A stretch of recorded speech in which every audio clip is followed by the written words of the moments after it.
मुख्यमंत्री शिवराज सिंह चौहान पहुंचे हमीदिया अस्पताल। बढ़ते कोरोना मरीजों को देखते हुए स्वास्थ्य व्यवस्थाओं का लिया जायजा। अस्पतालों पर बोझ न पड़े, इसके लिए बनेंगे कोविड केयर सेंटर।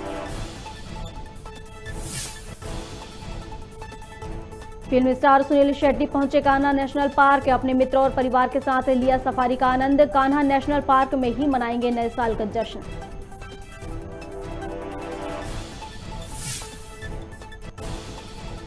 नए साल की शुरुआत पर कोहरा और सर्द हवाएं बढ़ाएंगी ठंड। भोपाल, जबलपुर, रीवा समेत कई जिलों में मौसम विभाग का येलो अलर्ट जारी। कई जिलों में शीतलहर की संभावना।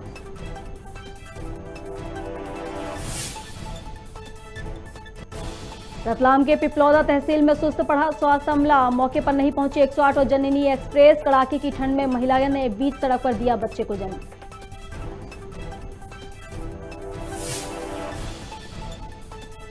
और नए साल के जश्न पर लगा कोरोना का पहरा। राजधानी भोपाल में भी रात 11 बजे के बाद जश्न पर रहेगी पाबंदी। नाइट कर्फ्यू के पालन और सुरक्षा व्यवस्था में 2000 पुलिसकर्मी हुए तैनात।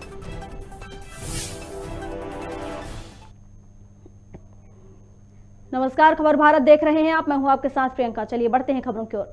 मुख्यमंत्री शिवराज सिंह चौहान राजधानी भोपाल के हमीदिया अस्पताल पहुंचे, जहां उन्होंने अस्पताल का निरीक्षण किया और तीसरी लहर की आशंका को देखते हुए तैयारियों का जायजा लिया। इस दौरान मुख्यमंत्री शिवराज सिंह चौहान ने कहा कि तीसरी लहर की आशंका को देखते हुए सरकार ने अपनी तरफ से पूरी तैयारियां कर ली हैं, चाहे वह ऑक्सीजन हो, अस्पताल में बिस्तर हो या फिर अन्य व्यवस्थाएं।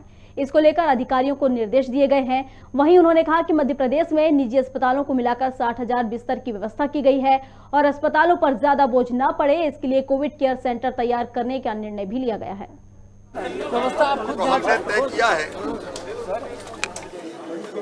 कि हमारे जो प्रभारी हैं अलग अलग जिलों के, वो अलग अलग जिलों में भी हॉस्पिटल्स की व्यवस्था देखने गए। आज मैंने भी यहाँ की व्यवस्थाएं देखी हैं।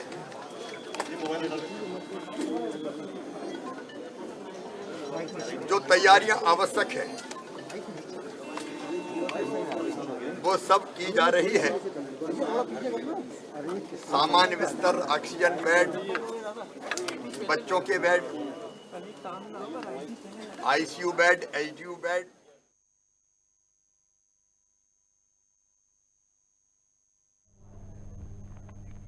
नए साल के जश्न पर लोगों की भीड़ जुटने की आशंका को लेकर भोपाल कलेक्टर अविनाश लवानिया ने लोगों से अपील की है। उन्होंने कहा कि 11 बजे से कर्फ्यू का सभी लोग पालन करें। 11 से पहले अपने घर पहुंचकर पूरी सुरक्षा के साथ परिवार के साथ नववर्ष में प्रवेश करें। वहीं उन्होंने कहा कि जश्न मनाने पर कोई पाबंदी नहीं है, लेकिन मास्क लगाएं और सोशल डिस्टेंसिंग का पालन करें। साथ ही कलेक्टर ने कहा कि 11 बजे से पाबंदी सभी के लिए लागू रहेगी और कोई भी कानून व्यवस्था का उल्लंघन करता पाया गया तो उसके लिए लीगल एक्शन लिया जाएगा और जेल भी भेजा जाएगा। सर्वप्रथम सभी लोगों को नववर्ष की हार्दिक शुभकामनाएं। साथ ही साथ मैं बताना चाहूँगा कि रात को 11 बजे का जो रात्रि कर्फ्यू है उसका अक्षरशः पालन सभी लोग सुनिश्चित करें। 11 बजे से पहले वापस अपने घर पहुंचकर पूरी सुरक्षा के साथ अपने परिवार के साथ नववर्ष में प्रवेश करें।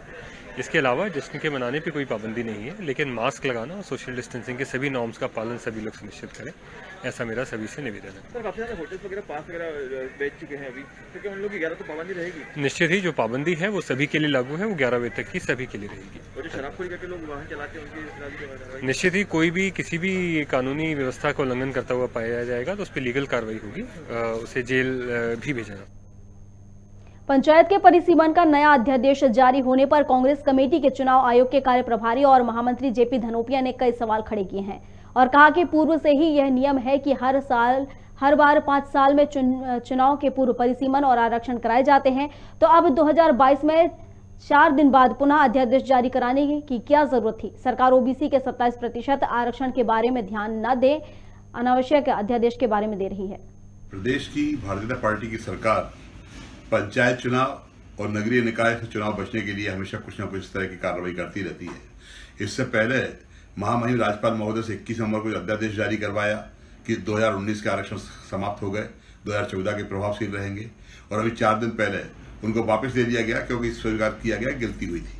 मुझे आश्चर्य इस बात का होता है कि 4 दिन के बाद दोबारा 30 दिसंबर को फिर एक अध्यादेश जारी कर दिया गया। उसमें धारा 10 का जोड़ दी गई है कि 18 महीने की अवधि के बाद जो चुनाव नहीं हो पाए हैं तो वो स्थान खाली हो जाएंगे। ये नियम पहले से ही है, पंचायत अधिनियम में पहले से ही प्रावधान है। नगरीय निकाय में हर चुनाव के पहले आरक्षण होगा, परिसीमन होगा। अभी 2021 में नई मतदाता सूची बन रही है, नए मतदाता को नाम जोड़ रहे हैं, तो निश्चित रूप से नई परिसीमन होना ही है, नया आरक्षण होना ही है। ये अध्यादेश की आवश्यकता क्या थी? अध्यादेश से क्या तात्पर्य है इनका? मुझे तो लगता है कि सिर्फ भारतीय जनता पार्टी गुमराह करना चाहती है लोगों को। भारतीय जनता पार्टी ओबीसी को आरक्षण के बारे में बात नहीं कर रही है। जो ओबीसी का आरक्षण माननीय उच्चतम न्यायालय में पेंडिंग हो गया है, जिसके कारण आज परिस्थिति इस तरह की बनी हुई है, उसे विचार करना चाहिए।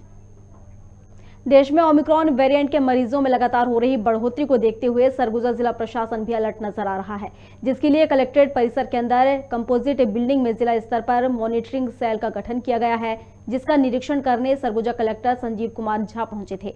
आपको बता दें कि जिले में कोविड-19 के नए वेरिएंट को देखते हुए जिला प्रशासन ने कंट्रोल रूम बनाकर 2 नंबर 222702236028 जारी किया है, जो 24 घंटे चालू रहेगा, जिसमें जिले की कोई भी व्यक्ति फोन लगाकर अपनी समस्या इस पर बता सकता है, जिसका तत्काल समाधान भी किया जाएगा। अभी चीफ सेक्रेटरी साहब के द्वारा अभी वीडियो कॉन्फ्रेंसिंग में कुछ निर्देश दिए गए हैं, जिसमें उनके द्वारा ये बताया गया है कि कोविड के लिए कंट्रोल रूम एक रहेगा और टेस्टिंग के लिए, होम आइसोलेशन के लिए, कंटेनमेंट जोन के लिए नोडल ऑफिसर्स रहेंगे। हमारा जो कंट्रोल रूम रहेगा उसके नंबर सभी को दिए जाएंगे, मीडिया के माध्यम से सभी पब्लिक को बताई जाएगी, जिसमें किसी को भी कोविड के विषय में कोई भी बात जाननी हो, करनी हो, कोई सूचना देनी हो तो दिया जाएगा। तो उसी के तहत हम लोगों ने भी यहाँ कलेक्ट्रेट में कमांड बिल्डिंग में एक कोविड कंट्रोल रूम इस्टेब्लिश किया है, जो 24 घंटे काम करेगा और इसके 2 नंबर भी आप लोगों के माध्यम से जारी कर रहे हैं। यहाँ 24 घंटे हमारे स्टाफ रहेंगे, जो किसी भी तरह सूचना के लिए, किसी भी तरह की जानकारी के लिए यहाँ मौजूद रहेंगे। चलिए अगली खबर की ओर बढ़ते हैं। नए साल पर सरगुजा जिले के कई पर्यटन स्थलों और ऑर्गेनाइजेशन द्वारा इवेंट आयोजित किए जा रहे हैं। इस जश्न के बीच कोरोना के नए वेरिएंट ओमिक्रॉन का खतरा भी मंडरा रहा है। इस पर कलेक्टर संजीव कुमार ने लोगों से कोविड गाइडलाइन का पालन करने की अपील की है और बताया कि किसी भी इवेंट में क्षमता से 50% लोग ही शामिल होंगे।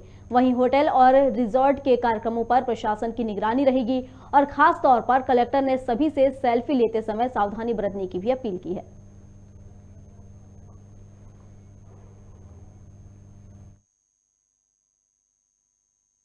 दो दिन पहले ही इसके लिए हम लोगों ने एक सभी को एक पत्र जारी किया है आप लोगों के माध्यम से, मीडिया के माध्यम से, कि जहाँ भी कहीं हॉल है या कोई ऐसा कार्यक्रम स्थल है उसमें 50% कैपेसिटी से लोग काम करें। अनावश्यक भीड़ भाड़ वाली जगह पे ना जाए अनावश्यक, और बाहर निकलने पर उसका जो कोविड अप्रोप्रिएट बिहेवियर है, जिसमें मास्क लगाना और सैनिटाइज़र का यूज़ करना, उसको करें।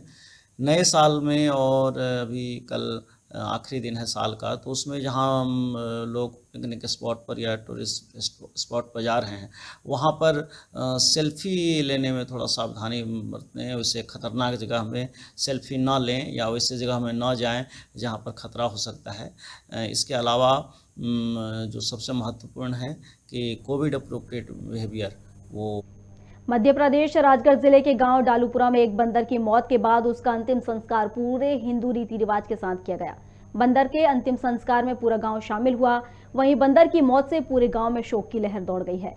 जानकारी के अनुसार जंगल में एक बंदर की तबीयत बिगड़ गई थी, जिसे ग्रामीणों ने देखा और उसे गांव में ले आए, जिसके बाद बीमार बंदर का डॉक्टरों को बुलाकर इलाज करवाया गया और पूरी रात जाकर ग्रामीणों ने बंदर की देखभाल की, लेकिन बंदर की मृत्यु हो गई, जिसके बाद बंदर का अंतिम संस्कार गांव के ग्रामीणों द्वारा किया गया।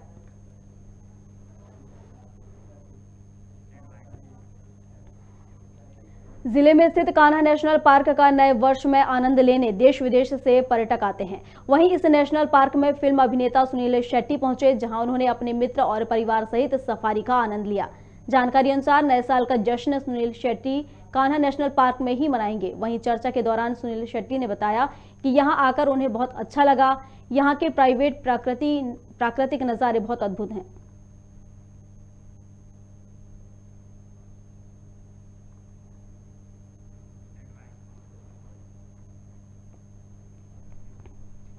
छत्तीसगढ़ के छोरा विकास खंड के ग्राम पंचायत भरुआ मुंडा में डाकघर शाखा का शुभारंभ किया गया। नए डाकघर खुलने से 4 गांवों के ग्रामीणों को इसकी सुविधा मिलेगी।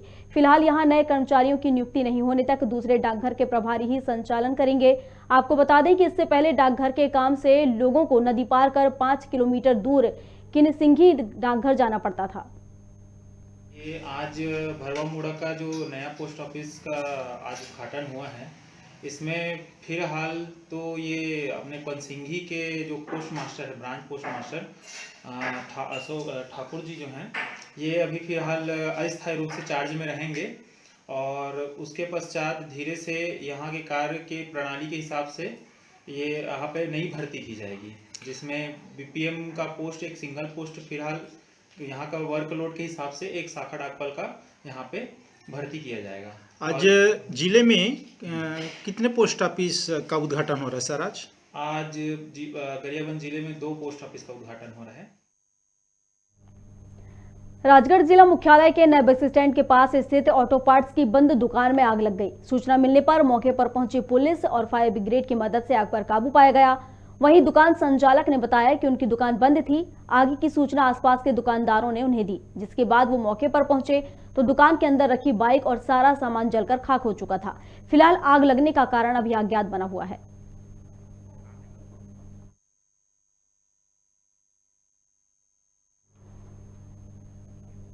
बैतूल में पुलिस प्रशासन के ही फैसलों से जिले में सांप्रदायिक आग सुलगने लगती है। जिले में एक कर्मा चौक है। सांप्रदायिक सद्भावना को बढ़ावा देते हुए एसपी सीमाला प्रसाद ने कर्मा चौक का नाम मस्जिद चौक रखने के आदेश जारी किए, जिस पर विवाद हो गया। लोगों ने एसपी पर कार्रवाई करने की अपील सीधे मुख्यमंत्री, गृह मंत्री और पुलिस महानिदेशक से की है। साथ ही बैतूल के सभी दलों के विधायक और सांसद के साथ पूर्व विधायक ने भी मोर्चा खोल एसपी को तत्काल हटाने और चौक का नाम मां कर्मा के नाम पर रखने की मांग की है।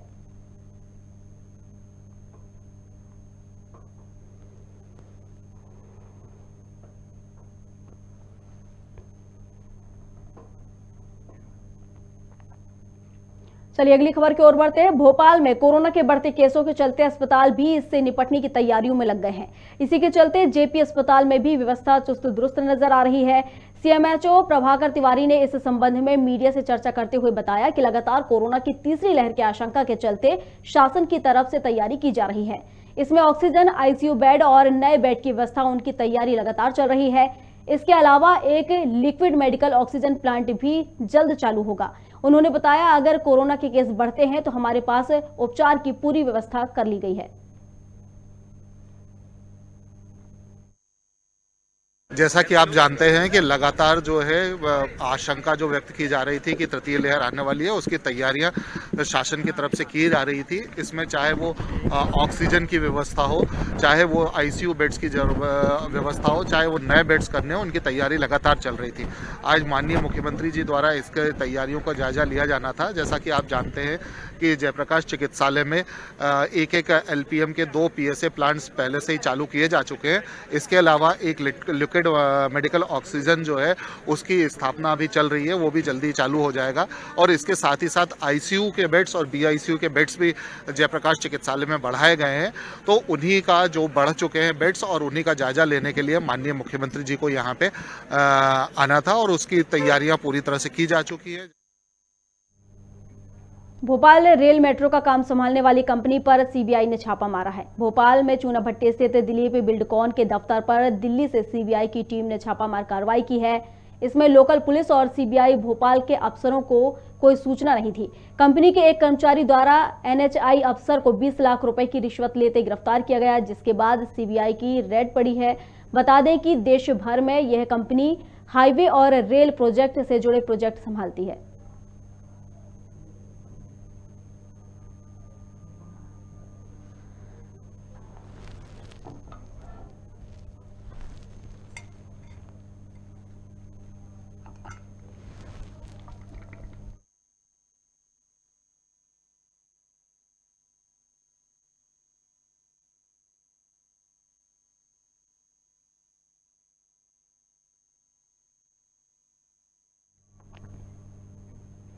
सिंगरौली जिले के मोरवा मेढोली के वार्ड क्रमांक 10 में विस्थापित नेता सत्येंद्र साहू और भारतीय विस्थापित संघ द्वारा एनसीएल जयंत और दूधीचूरा परियोजना के विस्थापन की समस्या को लेकर धरना प्रदर्शन किया जा रहा है। विस्थापित नेताओं ने एनसीएल प्रबंधन पर आरोप लगाते हुए कहा कि परियोजना द्वारा मुआवजा में कटौती की जा रही है, प्लॉट नौकरी और परिवार पंजीयन सही तरीके से नहीं किया जा रहा है। विस्थापित नेताओं का कहना है कि अगर शीघ्र उनकी सुनवाई नहीं होती है तो 2 जनवरी को उग्र आंदोलन करेंगे और कोयला और डिस्पेंस सहित जयंत सीएचपी बंद किया जाएगा।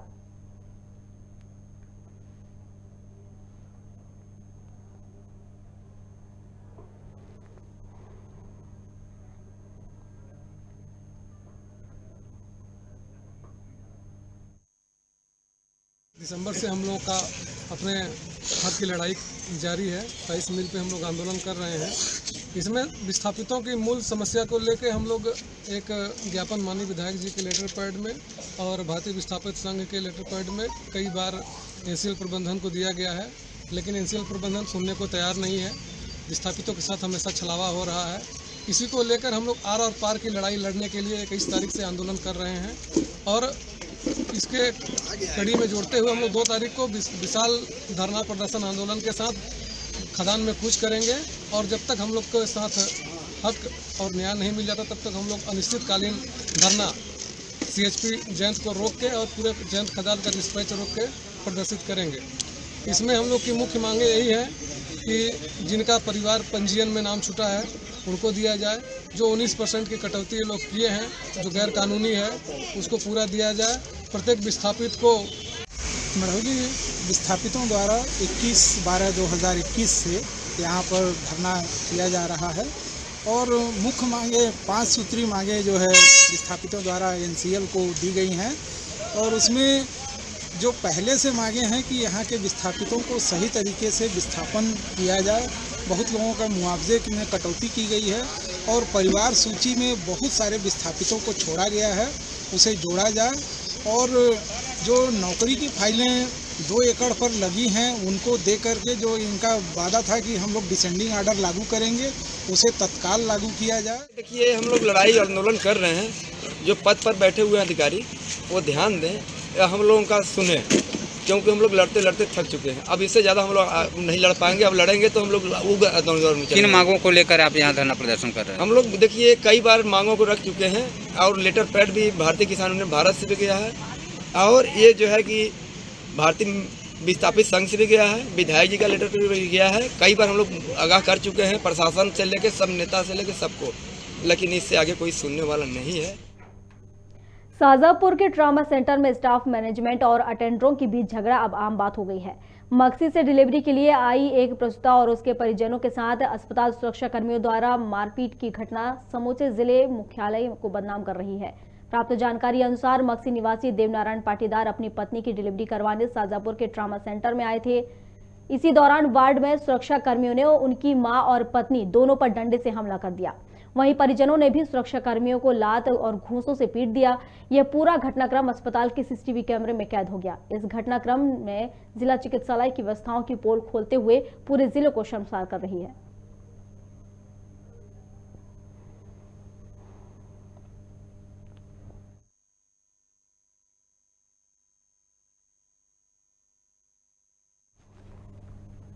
होशंगाबाद जिले की सिवनी मालवा तहसील के अंतर्गत ग्राम गुंजर घाट में पत्नी ने पति की डंडे से मारकर हत्या कर दी। स्थानीय लोगों के मुताबिक पति और पत्नी में आपसी विवाद चल रहा था, जिसके चलते पत्नी ने अपने पति की डंडा मारकर हत्या कर दी, जिसकी सूचना पड़ोसियों ने डायल 100 को दी और आनन फानन में उसे सामुदायिक स्वास्थ्य सिवनी मालवा ले जाया गया, जहां डॉक्टर शेखर रघुवंशी ने उसे मृत घोषित कर दिया।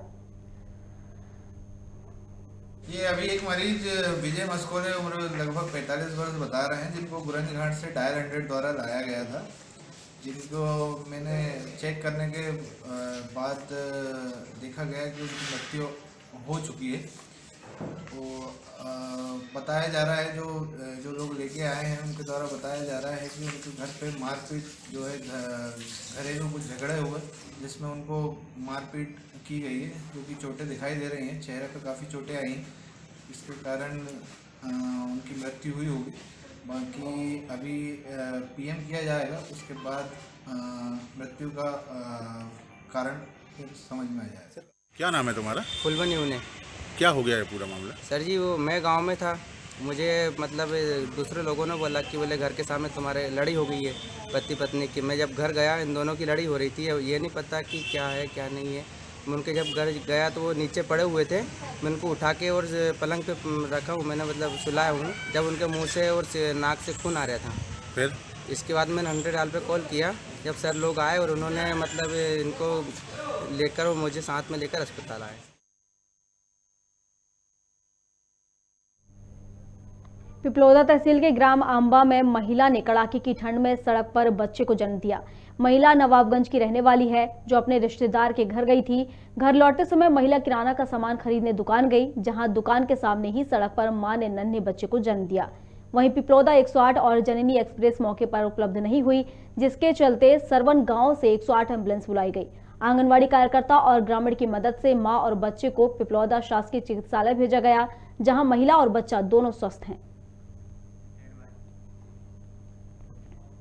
पलेरा जनपद सभागार में ई गवर्नेंस के द्वारा CSC सेंटर पर ग्रामीणों के ऑनलाइन काम को लेकर बैठक हुई, जिसमें ई गवर्नेंस टीकमगढ़ द्वारा हर ग्राम पंचायत की खाद्यान्न दुकान पर यह कार्य किया जाएगा, जिसमें CSC सर्विस द्वारा ग्रामीण क्षेत्रों में आयुष्मान ई श्रम कार्ड बनाना और पैसों का लेन देन, इंश्योरेंस सर्विस, पैन कार्ड जैसे तमाम ऑनलाइन काम होंगे।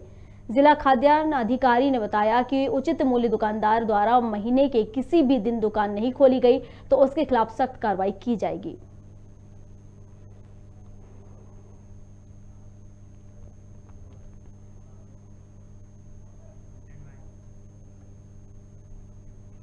पन्ना जिले में 2015 में हुए बस हादसे मामले में न्यायालय विशेष न्यायाधीश ने बड़ा फैसला लिया है, जिसमें बस चालक और बस मालिक को 10 वर्ष का कठोर कारावास और जुर्माने से दंडित किया गया है। बता दें 2015 में अनूप बस सर्विस, जो कि छतरपुर से पन्ना आ रही थी, जहां लापरवाही पूर्वक बस चलाने से वह पुलिया में पलट गई थी और बस में भयानक आग लग गई थी, जिसमें 20 से ज्यादा लोग जिंदा जल गए थे। जिसके बाद बस चालक और बस मालिक पर मामला दर्ज हुआ था, जिसमें 6 साल बाद न्यायालय ने मामले में फैसला सुनाया है।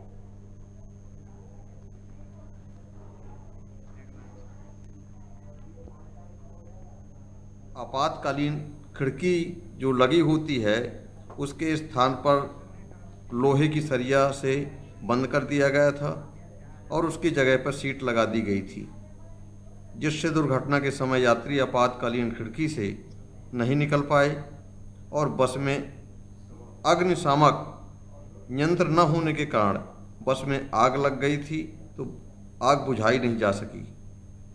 अगर यह अग्निशामक यंत्र होता तो आग किसी प्रकार से बुझाई जा सकती थी।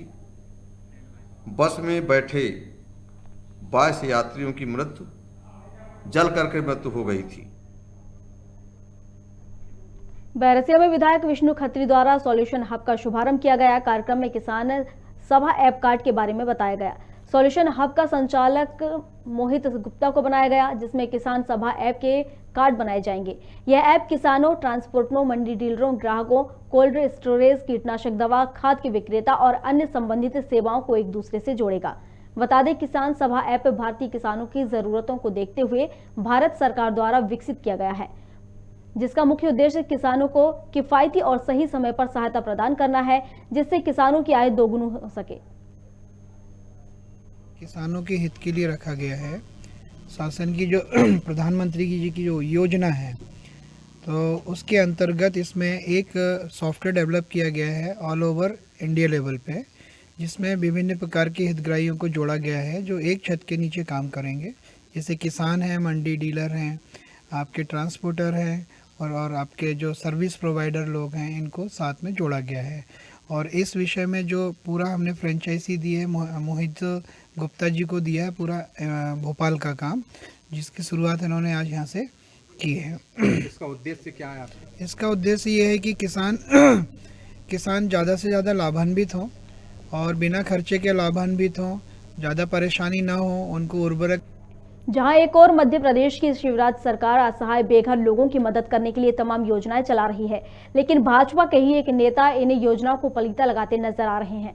दरअसल पूरा मामला निवाड़ी जिला अंतर्गत ग्राम पंचायत तेहरका का है, जहां लखन वाल्मीकि ने ग्राम पंचायत के सरपंच और भाजपा नेता गियादीन अहिरवार के खिलाफ निवाड़ी तहसीलदार को लिखित शिकायती आवेदन देते हुए बताया कि 1973 में ग्राम पंचायत द्वारा शासकीय जमीन का पट्टा दिया गया था।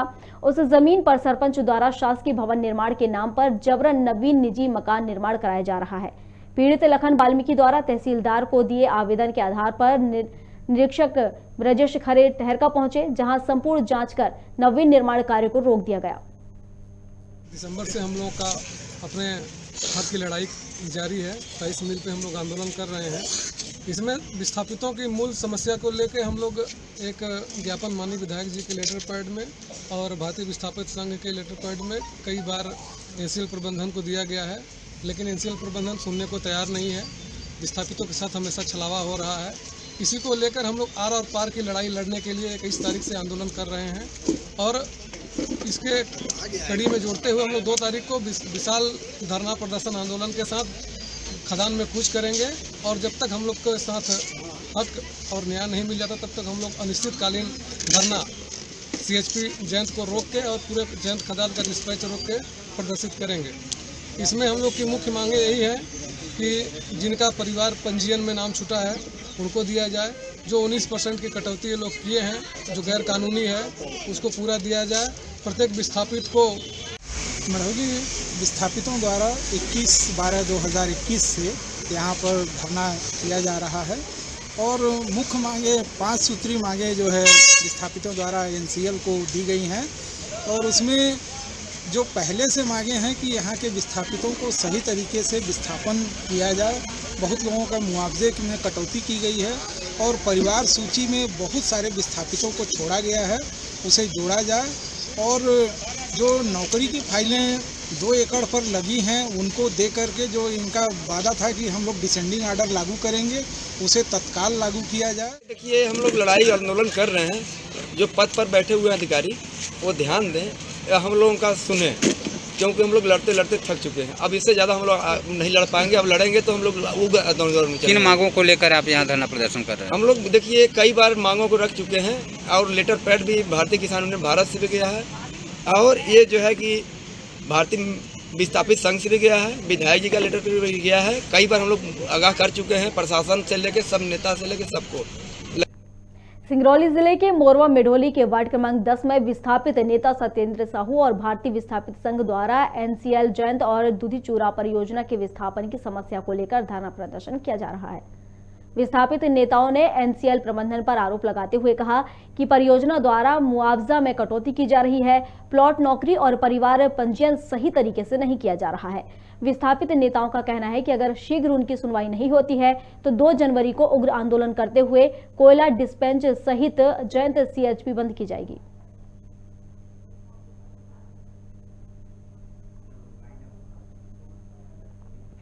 खबर भारत में खबरों का सिलसिला लगातार जारी है। आप बने रहिए हमारे साथ और देखते रहिए खबर भारत। नमस्कार।